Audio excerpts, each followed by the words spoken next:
जय भीम जय मूल निवासी, मैं शैला। एमएनटी न्यूज नेटवर्क में आप सभी का स्वागत है। आइए देखते हैं एमएनटी न्यूज बुलेटिन में कुछ खास खबरें। पदोन्नति में प्रतिनिधित्व की प्रमुख मांग को लेकर स्वतंत्र मजदूर यूनियन द्वारा 26 फरवरी को आजाद मैदान मुंबई में भव्य रैली निकाली गई, जिसका नेतृत्व स्वतंत्र मजदूर यूनियन के राष्ट्रीय अध्यक्ष JS पाटिल इन्होंने किया, जहां भारी मात्रा में लोग शामिल हुए। उत्तर प्रदेश के एक गांव में यौन उत्पीड़न की पीड़िताओं द्वारा निकाली गई गरिमा यात्रा में हिस्सा लेने वाली एक महिला ने आरोप लगाया है कि उन पर इस यात्रा में हिस्सा लेने के कारण भीड़ द्वारा हमला किया गया। इंडियन एक्सप्रेस की रिपोर्ट के मुताबिक बलात्कार और यौन शोषण के खिलाफ पीड़िताओं और उनके परिवार के सदस्यों द्वारा निकाली गई गरिमा यात्रा में हिस्सा लेने वाली 38 वर्षीय महिला का कहना है कि उन पर इस अपराध के खिलाफ बोलने के लिए हमला किया गया। उनकी नाबालिग बेटी बलात्कार पीड़ित है। गरिमा यात्रा में अनुसूचित और आदिवासी समुदायों की ग्रामीण महिलाओं ने हिस्सा लिया था। यह महिला 2 महीने की लंबी गरिमा यात्रा के दिल्ली में समाप्त होने के बाद शनिवार को अपने पति के साथ गांव लौटी थी। उत्तर प्रदेश की इस महिला ने आरोप लगाया है कि ग्रामीण इलाकों के अनुसूचित और आदिवासी महिलाओं द्वारा निकाली गई गरिमा यात्रा में शामिल होने के चलते बलात्कार के आरोपी के रिश्तेदारों ने उनके परिवार के साथ मारपीट की है। पब्लिक प्राइवेट पार्टनरशिप के तहत देश 6 हवाई अड्डे के संचालन का ठेका अडानी समूह को मिल गया है। समूह को यह ठेका 50 साल तक के लिए मिला है। एयरपोर्ट अथॉरिटी ऑफ इंडिया के एक वरिष्ठ अधिकारी ने इसकी जानकारी दी। इसके लिए मंगाई गई बोलियां बीते 25 फरवरी को खोली गई। सभी 6 अहमदाबाद, तिरुवनंतपुरम, लखनऊ, बेंगलुरु, जयपुर और गुवाहाटी हवाई अड्डों के परिचालन के लिए अडानी समूह ने सबसे ऊंची बोली लगाई है। AI ने विजेता का चुनाव मासिक प्रति यात्री शुल्क के आधार पर किया है। आपको बता दें कि केंद्र की मोदी सरकार ने पिछले साल नवंबर में एयरपोर्ट अथॉरिटी ऑफ इंडिया द्वारा परिचालित किए जाने वाले 6 हवाई अड्डों को पब्लिक प्राइवेट पार्टनरशिप के तहत चलाने की अनुमति दी थी। आगामी लोकसभा चुनाव लड़ने वाले उम्मीदवारों को अनिवार्य रूप से अपने पिछले 5 सालों के आयकर रिटर्न और विदेशी संपत्तियों की जानकारी की घोषणा करनी होगी। इंडियन एक्सप्रेस के अनुसार मंगलवार को कानून मंत्रालय द्वारा अधिसूचित किए गए इस नियम को फॉर्म 26 के रूप में पेश किया गया, जो कि आगामी सभी चुनावों के लिए अनिवार्य होगा। चुनाव लड़ने वाले किसी प्रत्याशी को नामांकन के साथ फॉर्म 26 के रूप में एक हलफनामा दाखिल करना आवश्यक होगा। नामांकन में प्रत्याशी को अपनी संपत्ति, देनदारियों, शैक्षणिक योग्यता और आपराधिक मामलों की जानकारी देनी आवश्यक होती है।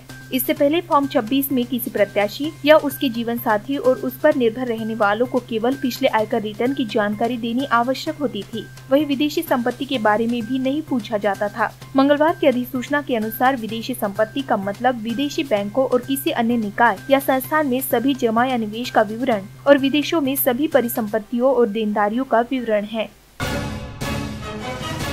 डिपार्टमेंट ऑफ टेलीकॉम ने controller of communication accounts Uttarakhand circle Ashish Joshi को तत्काल प्रभाव से निलंबित कर दिया गया है। मंगलवार को संचार मंत्रालय के अधीन आने वाले डिपार्टमेंट ऑफ टेलीकॉम ने इस बारे में आदेश जारी कर दिए। आशीष जोशी ने सोमवार को ही दिल्ली के विधायक कपिल मिश्रा के खिलाफ दिल्ली के पुलिस कमिश्नर से शिकायत की थी कि उन्होंने आम लोगों को भड़काने वाला एक वीडियो सोशल मीडिया और यूट्यूब पर अपलोड किया है, जो इंडियन पिनल कोड और IT एक्ट का सरासर उल्लंघन है। मोदी सरकार के दौर में आशीष जोशी पहले अफसर थे जो खुलकर जनता के बीच आए और उनकी मदद की बात की। उन्हें उसी दिन सस्पेंड कर दिया गया जिस दिन देश को एकजुट होकर गौरव रहने का संदेश दिया गया। उन्हें पत्रकारों को धमकाने और गालियां देने वालों के खिलाफ कार्रवाई की सजा दी गई है। सार्वजनिक जीवन में अभद्रता के खिलाफ राय रखने वालों की यह बड़ी हार बताई जा रही है।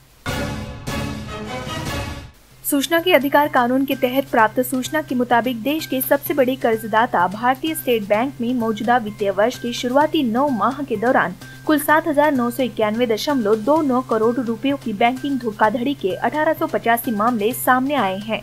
मध्य प्रदेश के नीमच निवासी RTI कार्यकर्ता चंद्रशेखर गौड़ ने बुधवार को बताया कि सूचना के अधिकार के तहत SBI के एक उच्च अधिकारी ने उन्हें यह जानकारी दी है। RTI से मिली जानकारी बताती है कि मौजूदा वित्तीय वर्ष की तीसरी तिमाही यानी अक्टूबर-दिसंबर 2018 के दौरान SBI में 2395.81 करोड़ रुपयों की बैंकिंग धोखाधड़ी के 556 प्रकरण सामने आए हैं। हालांकि सार्वजनिक क्षेत्र के दिग्गज बैंक ने इस प्रश्न पर RTI अधिनियम 2005 की धारा 7(9) का हवाला देते हुए कहा है कि कानूनी प्रावधानों के मुताबिक उसे इस विषय में मांगी गई सूचना के खुलासे से छूट प्राप्त है।